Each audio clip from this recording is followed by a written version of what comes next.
Hello enthusiasts, welcome back to another video of Kali. In this video, we are going to dive deep into the heart of Kali and understand the navigation in the Kali interface. Whether you're a newcomer or a seasoned user, understanding the layouts and tools at your disposal is essential for productive cybersecurity journey. Let's begin the exploration. First thing first, let's familiarize ourselves with the desktop environment. Kali uses the Genome Desktop interface, which is a very user-friendly interface. This is how the interface looks like. We have a top bar, which has something like a start icon which you might see for Windows. It has got a couple of tools and applications that are installed here. It also has the fashion of taskbar or application bar, what we have in Windows, and all the icons represent the specific application that we are trying to navigate. Towards the right, we have timings and widgets and way to change the user or switch off our system, so on and so forth. On the desktop, we have something similar like Windows, and we have three things over here. The file systems, which shows the mount path of Linux, and it has got a couple of folders. Let's talk about these folders. Looking at the bin, the word bin represents binaries, and these are the essential user command binaries. The boot folder represents the static files of the bootloader. The dev folder talks about the device files. The etc is the host specific system configuration. The home directory is something that is similar to what we have in Windows as /users and /the username directory.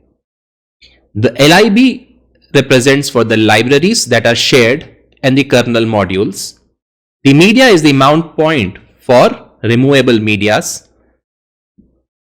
The mnt talks about the mount point for temporarily mounted file systems. The OPT is something for the third-party applications or an add-on application, which are the software packages. The proc is the virtual file system documenting kernel and process status as text files. The root folder is the home directory for root user. And the var directory is something that holds the variable text files or data files. We have looked into the user interface of the file manager. But let's talk about the one thing that we always see in the movies which hackers use, the terminal.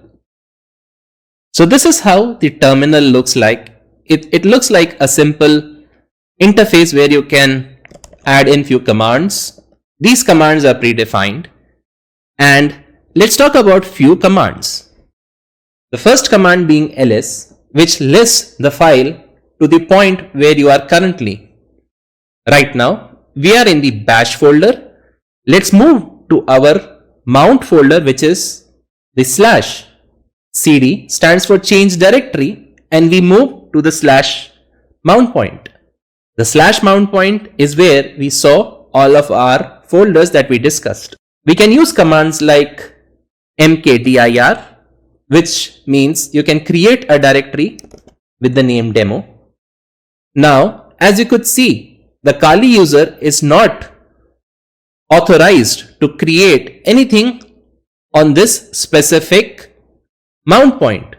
So, to run anything as a superior user, you can use the command sudo in front of the commands that you're trying to run.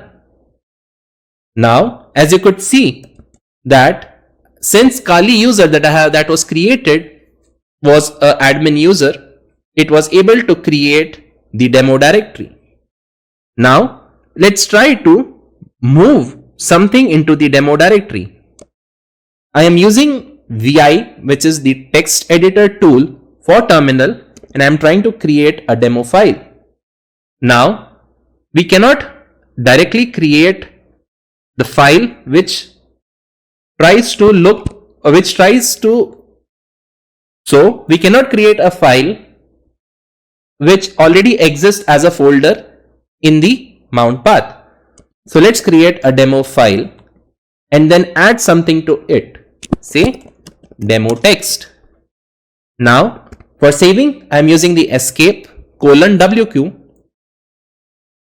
and it says we cannot open file for writing, which again tells that for each and every command on this specific mount path, I cannot run, edit, add anything without being a sudo. So to keep myself sudo for the session, I'm going to use sudo -s. Now I am logged in as a root user, which can do anything on this /file. But imagine, as a powerful user, I may also delete, modify a lot of files which may be owned by different applications and can create instability.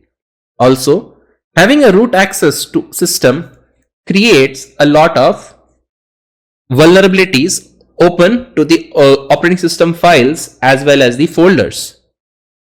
Also, if someone gets a root access to our system, he or she can access anything, anywhere, and perform any operation. So I would suggest to not use root until and unless it's very much required. In our case, let's exit the root user and try to see how can we create or how can we give a file or folder a specific permission. So there is a way called as chmod, which will help us to read, write, and do anything inside a specific subfolder. So let's talk about the demo folder that we have, and again, to run this command I have to use sudo. Now if you could see, the demo folder is open to do anything with, and any user can add any data to the demo folder. Let's see if we can create a file here. And yes, we are able to create our file. So these are the few commands that we generally use on the terminal, and a bit of concept that we have discussed around the sudo and the normal user. With this, our file manager overview and the terminal integration looks good. We can also talk about the tools like Nmap, Wireshark, etc., which we may be exploring in our further videos. That's all for this video. Thank you.